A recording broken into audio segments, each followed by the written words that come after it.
O programa a seguir tem classificação indicativa livre.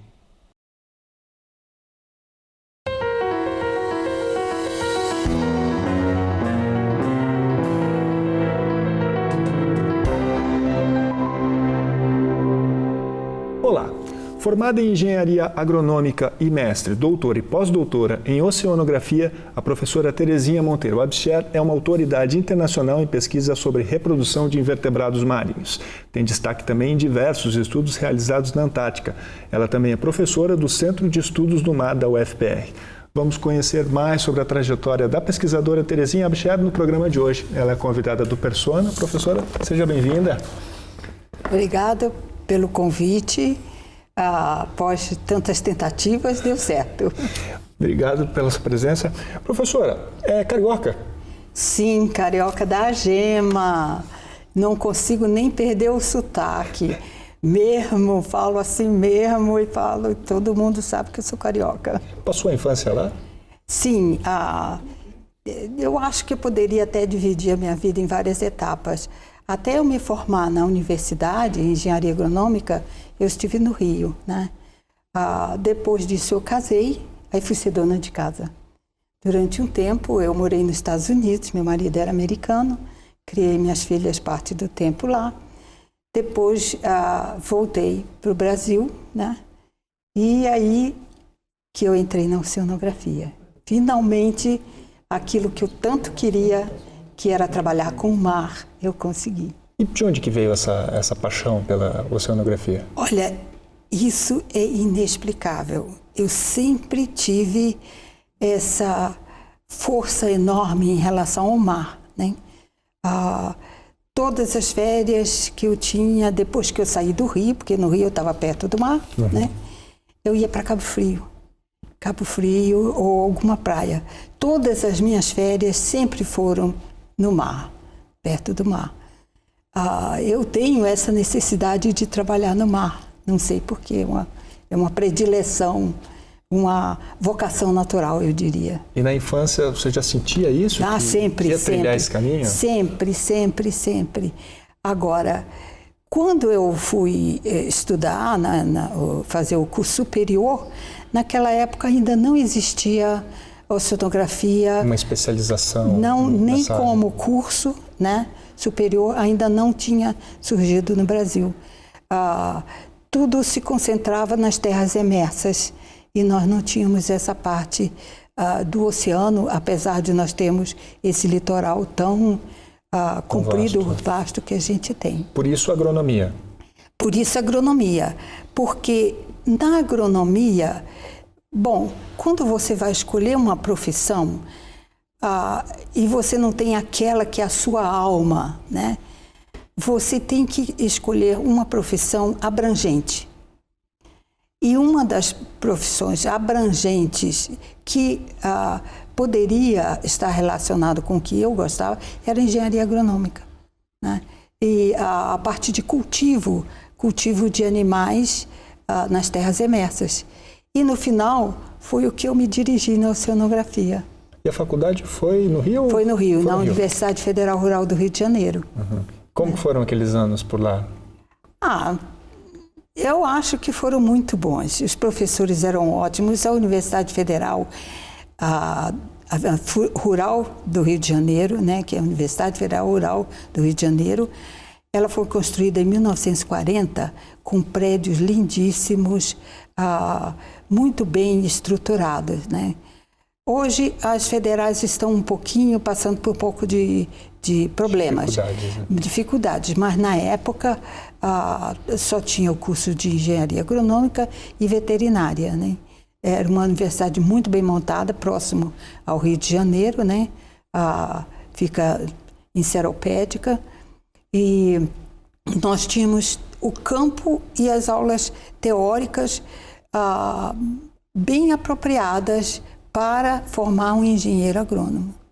Aí o mestrado foi em oceanografia? Bom, aí os anos se passaram e a oceanografia apareceu no Brasil.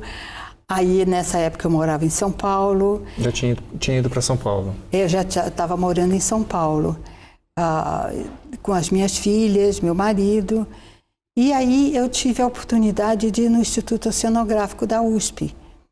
E quando eu vi a oferta de mestrado no Instituto Oceanográfico, eu digo, é isso que eu tenho que fazer, é isso. Aí eu fui me informar, né, sobre os procedimentos, depois de obter uma licença especial, porque você tem que cursar o mestrado da oceanografia biológica naqueles que são afins. E a engenharia agronômica não era assim tão... Né? Se fosse biologia, né, talvez. Mas aí eu consegui, né, prestei o exame, passei, aí pronto, estava realizada. Estou no meu ambiente. E o estudo da oceanografia naquele tempo, hoje, ele é muito diferente? Não, ele não é muito diferente.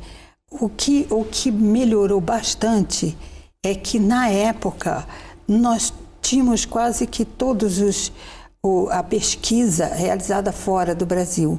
Nós não tínhamos tantos artigos publicados em português ou em revistas brasileiras. Eram todas de fora. Tanto que sempre o inglês fez parte do exame de admissão. Você tinha que dominar um pouco o inglês, né?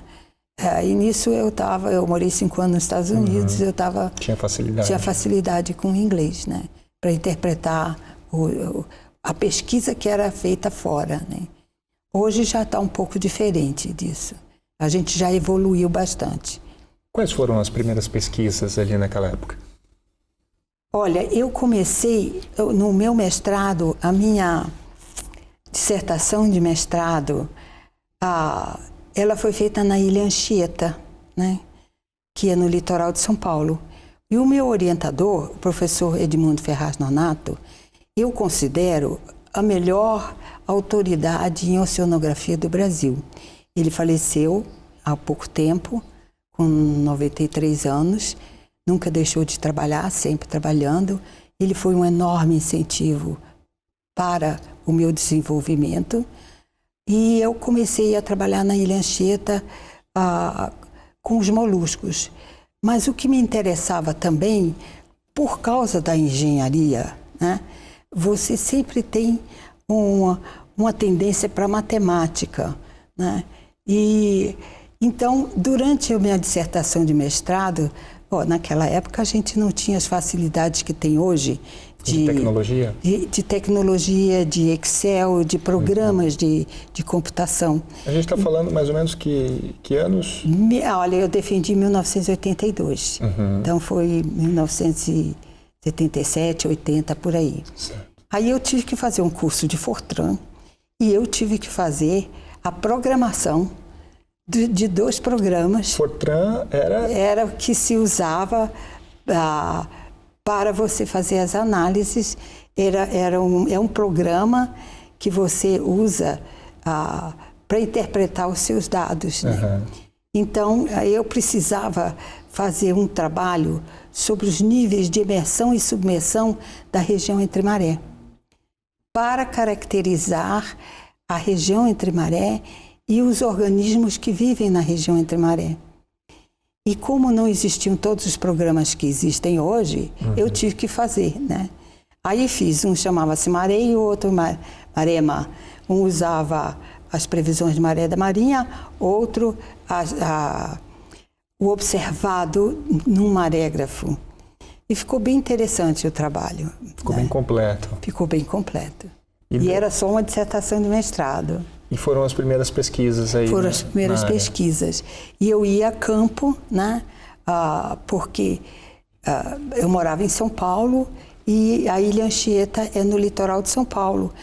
Então eu ia à Ilha Anchieta, usava as instalações do Instituto de Pesca para fazer as minhas coletas. Passava 3, 4 dias lá, né? Coletando e depois voltava para São Paulo. Por que esse tema? Por que a escolha desse tema? Olha, a escolha do tema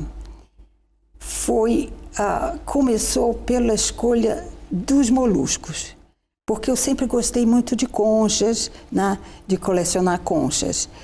E eu fiquei entre a dúvida de trabalhar com outros invertebrados e principalmente os bivalves, né? Aí eu pensei um pouco, eu digo, não, já que eu tenho uma coleção de conchas particular, eu vou estudar os bivalves e os gastrópodes, principalmente, que são aqueles que têm conchas e são mais fáceis de você trabalhar com a região entre Maré e o litoral raso, né? Então e eu mergulhava também nessa época, né, até hoje, né? Mas eu mergulhava e aí eu consegui fazer esse trabalho na Ilha Anchieta. E o doutorado? Aí o doutorado foi outra história, porque quando veio o doutorado, eu já não estava mais morando em São Paulo. Eu me matriculei no doutorado no Instituto Oceanográfico, mas a essa altura eu estava viúva, né? Tinha minhas filhas ainda para acabar de criar e eu tinha que direcionar a minha vida. Aí eu resolvi fazer o doutorado.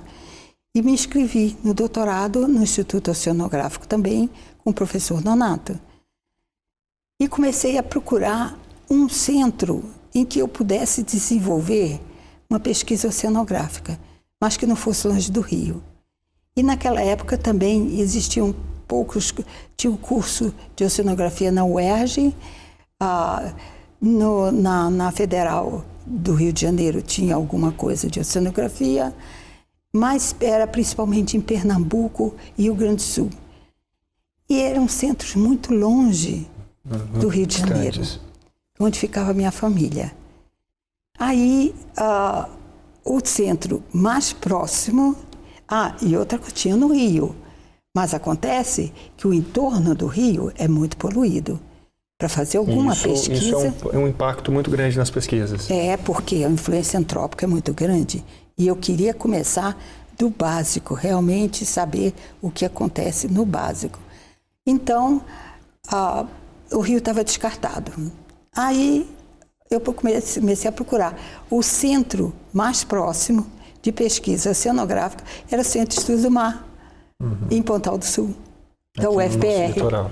E foi aí que eu cheguei na UFPR. Naquela época chamava-se Centro de Biologia Marinha e a Bahia, ele fica na entrada da Baía de Paranaguá. A Baía de Paranaguá não tinha poluição, era pristina, sabe? Então, era o lugar ideal para quem quer fazer pesquisa, né? E foi por isso que me atraiu o Centro de Estudos do Mar. Daí começou a sua trajetória aqui no Paraná. Aí começou a minha trajetória no Paraná. Aliás, que eu estou muito feliz de ter vindo para a UFPR, porque daí veio a Antártica, veio tudo isso, que eu não consigo largar a pesquisa e continuo. Tá certo, a gente vai saber mais dessa história no próximo bloco. Persona, faz uma pausa, volta já.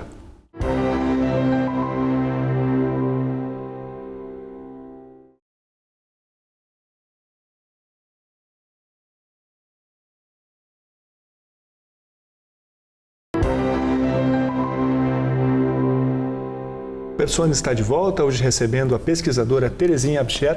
Professora, aí veio aqui para o Paraná, começaram as pesquisas aqui, como é que foram aqueles primeiros anos? Sim, daí é que se encaixa a minha formação de engenheira agrônoma com as pesquisas aqui. Na época, eles estavam desenvolvendo uns projetos de ostreicultura no Centro de Estudos do Mar. E, entre cultivar no mar e cultivar em terra, os processos são muito semelhantes. Então, até na época eu discuti com o meu ex-orientador, o professor Nonato, né? Aliás, nessa época ele era meu orientador de doutorado, né? Dizendo, professor, olha que coisa interessante. A minha formação inteira foi cultivo nas terras emersas. E agora eu estou com essa oportunidade de trabalhar no Centro de Biologia Marinha, no litoral do Paraná, com cultivo no mar, de ostras. Aí ele falou, parece que as coisas se encaixam. Né? E realmente foi aí que eu comecei a trabalhar com as ostras, né? Na época eu lembro que eu E o meu doutorado, então, quando eu vim para o Paraná, eu estava iniciando o doutorado no Instituto Oceanográfico da USP, né? Então, eu vim trabalhar em Pontal, mas continuei com o meu doutorado.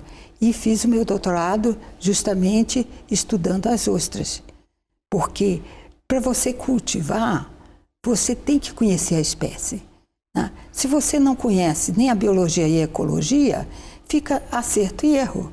Então você tem que pesquisar o básico, tem que saber quais são as espécies, como elas vivem, por que elas vivem ali. E o que você pode fazer para produzir em quantidade suficiente para ter um retorno econômico. E foi nessa direção que eu segui no meu doutorado.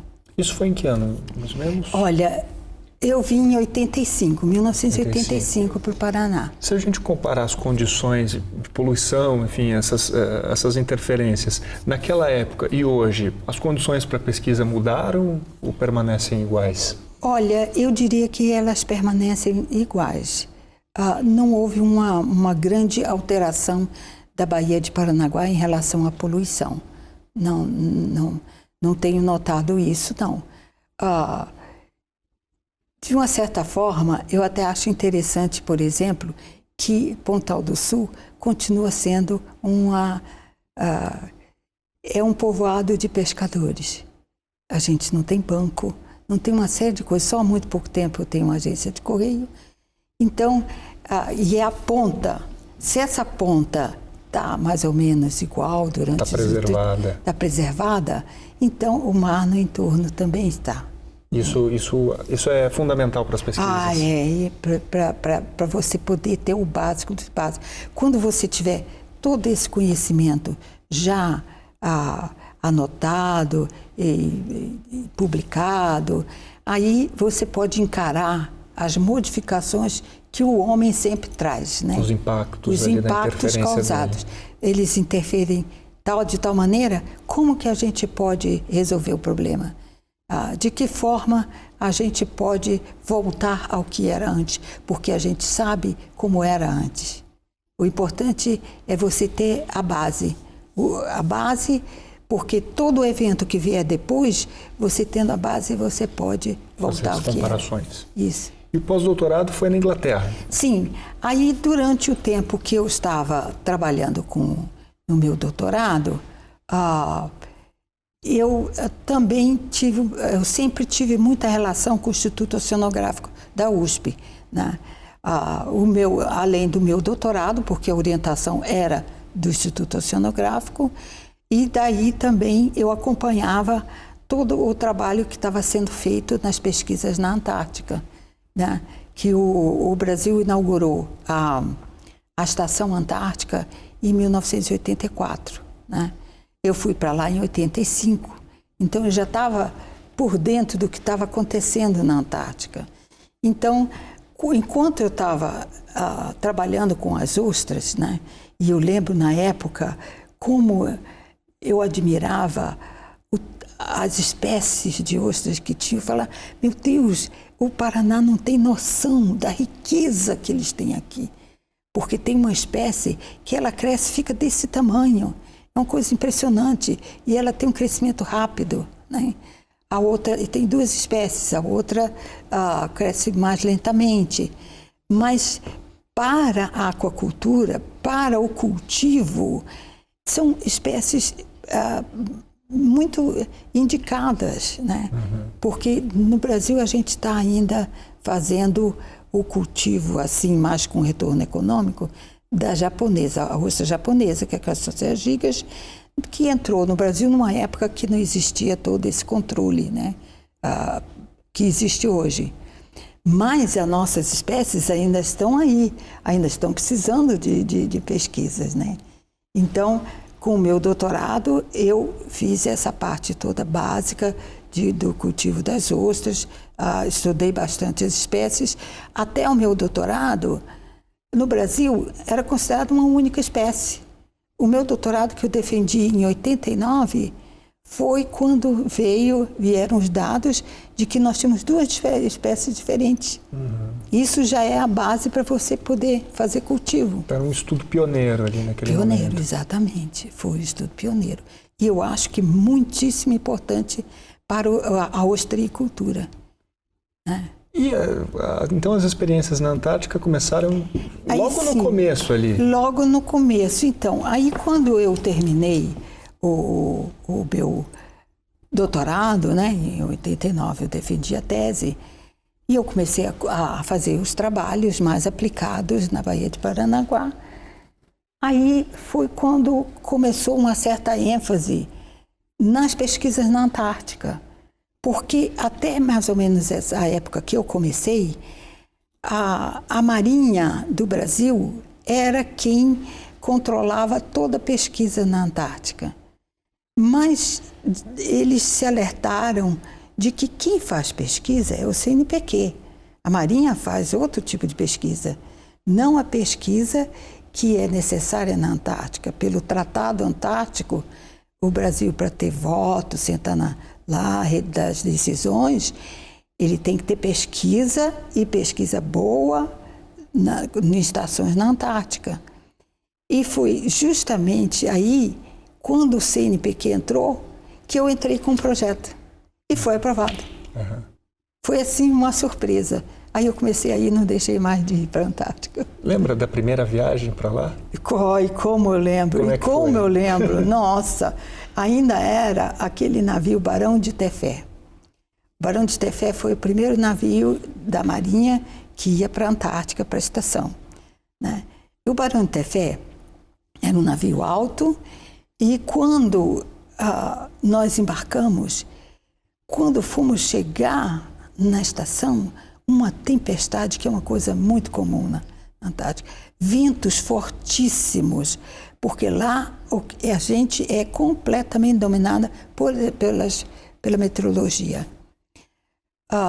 Não tem raios e trovões, mas tem ventos fortíssimos, neve, e raramente chove. Naquele momento te surpreendeu?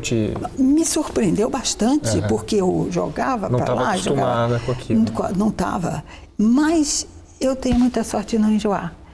Todo mundo enjoou. Todos os pesquisadores que estavam a bordo enjoaram. E eu não enjoei.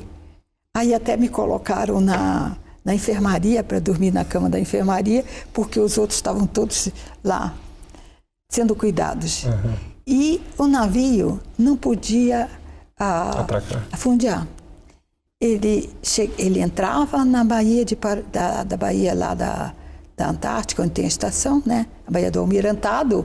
Ele entrava e voltava. Ele passou a noite inteira fazendo isso, até o tempo melhorar e ele conseguir fundear e a gente descer. Quer dizer, foi uma entrada triunfal na Baía do Almirantado. E aí, ficou quanto tempo lá, nessa primeira viagem? Nessa primeira viagem eu fiquei 2 meses, quase 3 meses, porque naquela época ainda nós tínhamos só verão, né? E não passava o ano inteiro. A gente tinha verão e inverno, eram equipes diferentes. E quem trabalhasse como eu, com a parte biológica, de oceanografia biológica, não ficava no inverno. O inverno normalmente era o INPE, que trabalhava com a parte meteorológica. Então, eu fui em novembro, dezembro e voltei em fevereiro, março. Passou Natal, Réveillon, tudo Natal e Réveillon.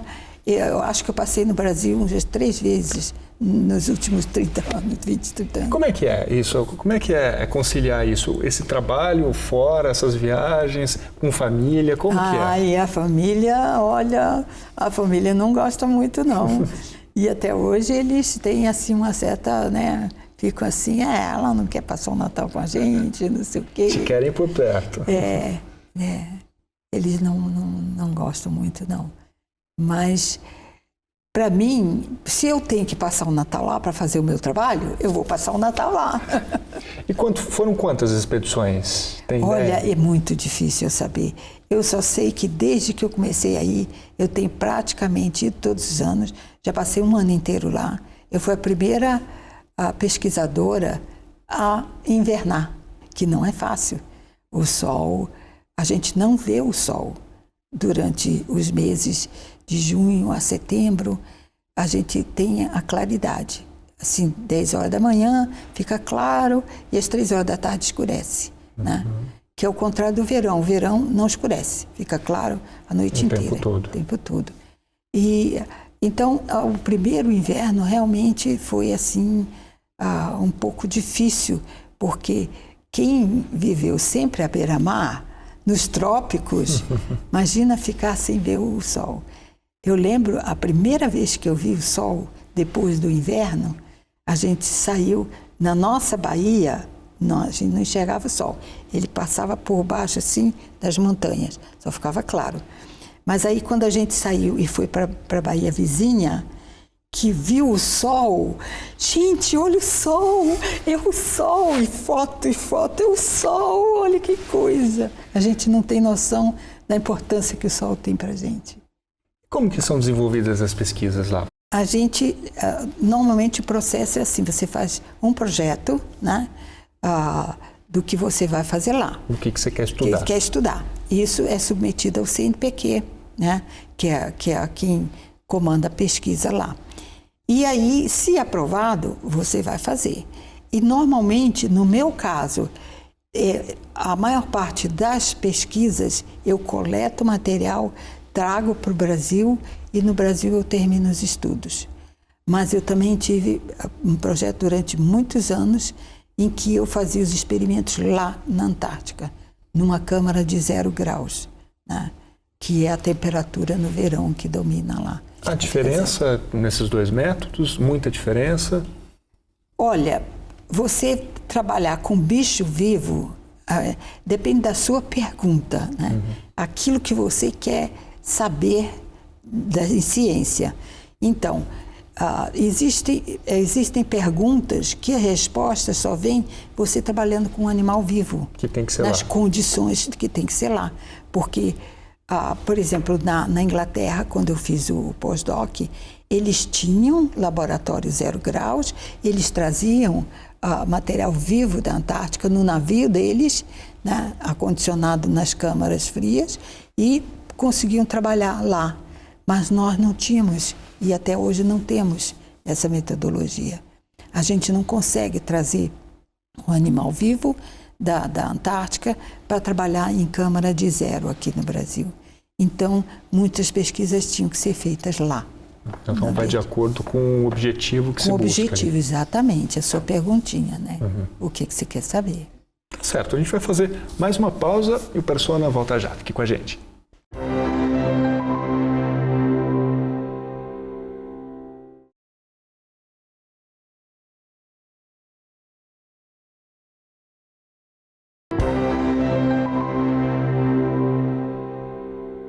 O Persona está de volta, hoje recebendo a professora e pesquisadora Terezinha Abscher.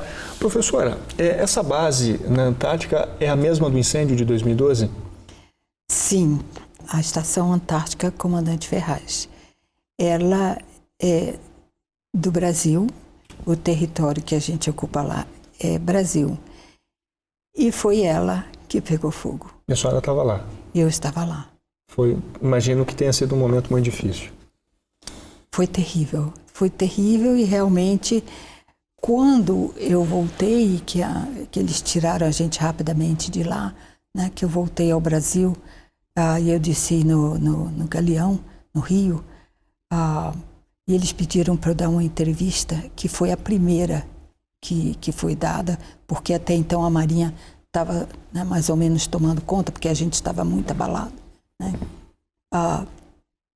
E eu, então, dei essa entrevista e foi uma coisa, assim, também muito impactante, porque os holofotes todos estavam em cima de mim e uma barreira, assim, e os repórteres todos fazendo as perguntas. Eu só lembro que a primeira coisa que eu falei foi assim, eu estou com a cara muito espantada, não estou? Porque eu perdi a minha casa. Aí eu fiquei emocionada, como eu fico até hoje, né? Porque depois de tantos anos de ir para a Antártica, eu já tinha roupas, material de pesquisa, tudo que eu já deixava lá. Eu nem trazia para o Brasil, já ficavam lá. E você vê uma estação que você tinha ido todos os anos. Tinha passado um ano lá, mais outro ano. Tinha invernado 2 vezes, né? Ser destruída pelo fogo em 6 horas, uma estação que levou 30 anos para ser construída, é muito doloroso. E sair de lá, deitada no chão de um helicóptero, porque não tinha outra maneira, também foi bastante difícil. E saber que estava deixando tudo lá. Como é que começou o incêndio? Como é que foi? O que aconteceu ali naquele dia? Olha, até hoje ainda existe um pouco de controvérsias. Eu posso dizer o que eu presenciei na hora. Nós tínhamos uma coleta planejada para o dia seguinte, às 6 horas.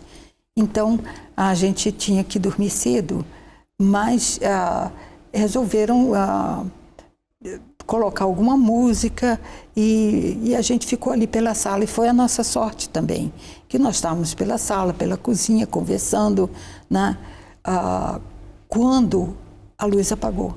Nesse momento, a gente viu que tinha alguma coisa de errado. E entrou o gerador de reserva e voltou a luz.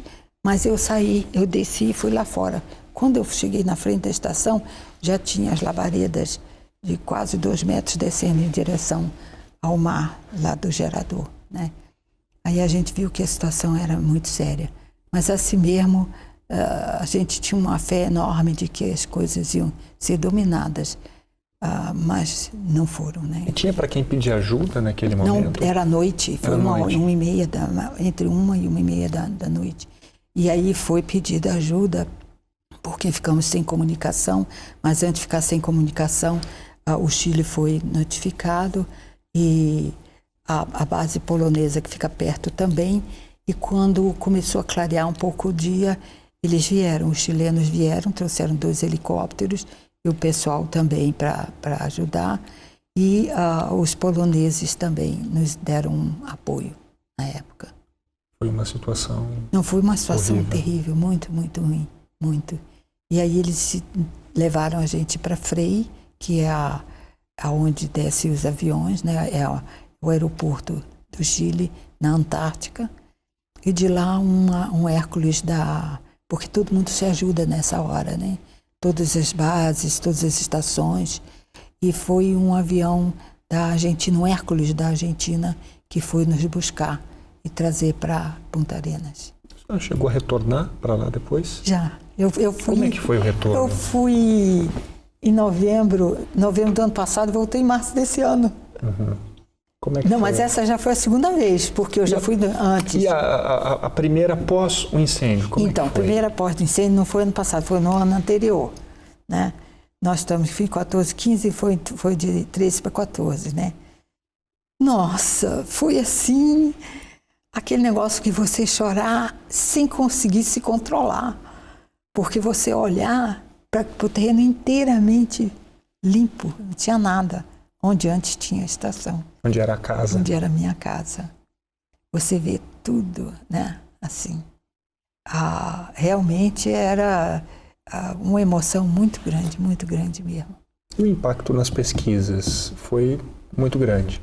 Não, eu diria que o impacto foi no material de pesquisa, porque eu tive uma sorte assim, um insight, alguma coisa que eu fui no primeiro verão que a gente chama normalmente, novembro até janeiro, eu tinha ido e tinha feito minhas coletas. Aí, para o mês de fevereiro, porque normalmente eu voltava meados de janeiro, ficava 2 semanas no Brasil e voltava outra vez.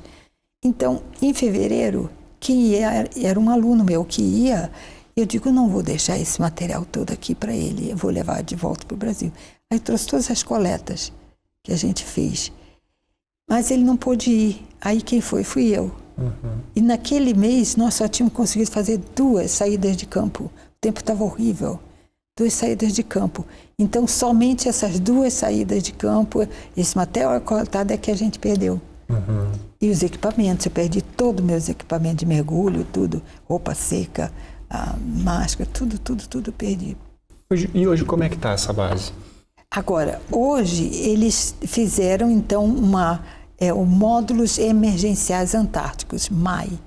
Eles fizeram em cima do heliponto. Tinha um heliponto bem grande, então os canadenses construíram esses módulos, que aliás são muito bons, e a gente fica um pouco apertadinho lá, né?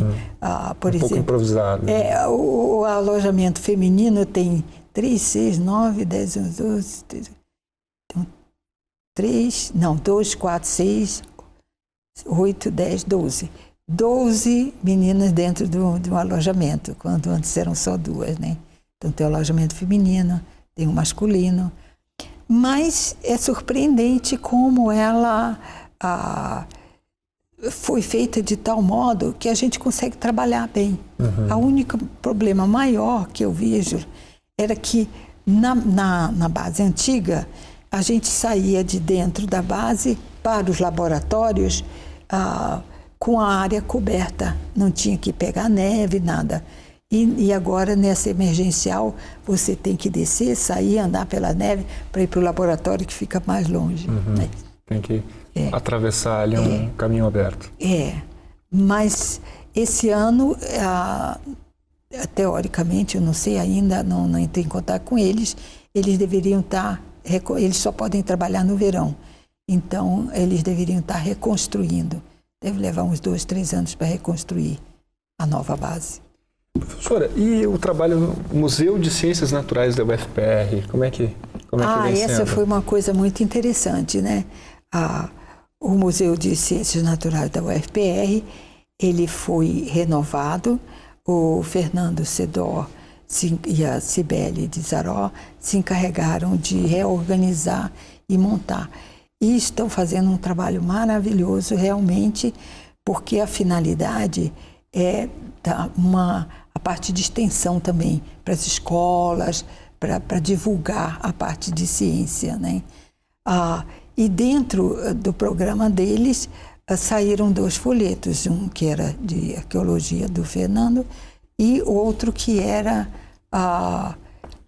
o que nós fizemos, eu, a Suzete e o Augusto, nós fizemos um folheto que são conchas de bivalves e conchas de moluscos do litoral do Paraná, com a finalidade para aquilo que nós aprendemos em ciência, aquilo que nós pesquisamos, tornar de uma maneira fácil para o público em geral. Compreensível para quem é leigo. E porque as pessoas vão para a praia, elas gostam de coletar as conchinhas. Só que elas não sabem, aí pelo folheto, elas conseguem identificar, saber as características. Essa aqui, essa é tal espécie, o nome vulgar dela é essa, ela vive assim, ela serve na alimentação, né? E ficou bem interessante o trabalho. E como é que isso está sendo distribuído? Isso é distribuído.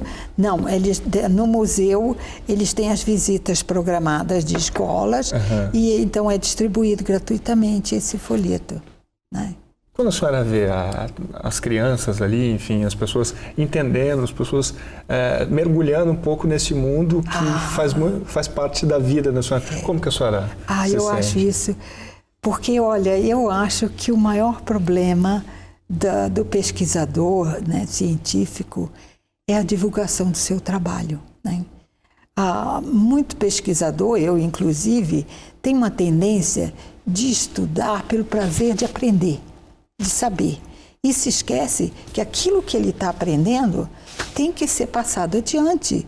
Essa é a finalidade da sua pesquisa. Tem muita gente que não compreende quando a senhora fala, eu pesquiso tal coisa, mas pesquisa isso, pesquisa para quê? Tem muito. Tem muito. Inclusive, tem um certo preconceito. Tem até a malacologia. Cada vez que a gente tem um simpósio de malacologia, malacologia, que é isso, gente? Né? Não tem noção. E também o porquê de estudar, por que a gente precisa saber, né? A importância que esses invertebrados têm na cadeia trófica e, em consequência, para nós também, né? Porque tudo tem que ter um equilíbrio, você não pode desequilibrar a natureza. Nós fazemos parte dela, né? Nós não somos donos dela.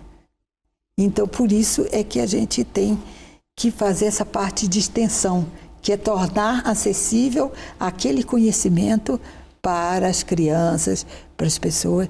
Então, a quantidade de pessoas, adultos, que falam assim, eu gosto tanto de concha, será que eu posso pegar um folhetinho desses? Sim, com certeza. Isso é o combustível para seguir em frente? Isso é. Realmente, isso é gratificante, viu? Muito. E quais são os próximos projetos aí para as... Bom, nós ainda estamos aguardando uma resposta CNPq para as pesquisas na Antártica, né? Que não pararam aí ainda temos muito o que fazer lá. E é claro que a gente tem que, nesse tornar acessível, tem livros, né? Eu tenho um livro que está há mais de 10 anos que eu estou tentando terminar e não termino, né? É uma biografia? Não, sobre os bivalves. Seria a chave ilustrada dos bivalves do litoral do Paraná. Mas minha biografia cabe bem também.